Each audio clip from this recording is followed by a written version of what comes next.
খাওয়া হয়ে গেছে? এই যে আমাদের বড় বাবুর সঙ্গে কথা বলছে তোমাদের দাদা। হাঁটতে যাস? দুপুরে রান্না বান্না নিয়েও চলে এসেছি, বাইরে রান্না করি এখন। এতে আলু, কাঁচা লঙ্কা, গাজর, বাঁধাকপি সব রকম দিয়ে একদম বড়া করব। বেসন দিয়েছি, লবণ, হলুদ, আদা বাটা, জিরে বাটা দিয়ে মাখিয়ে নিয়েছি। যেটা এখানে আমাদের কলকাতায় যেটা ইস্কন। তো আগে থেকে নুন হলুদ মাখিয়ে রেখে দিয়েছিলাম, তার জন্য সুন্দর নরম হয়ে গেছে। তো বেসন দিয়ে মাখাতেও সুবিধে হয়েছে।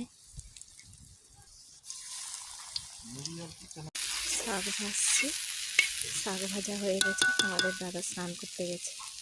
এই ডাল, আমুদি মাছের তরকারি সর্ষে দিয়ে, এই যে সবজি দিয়ে বড়া,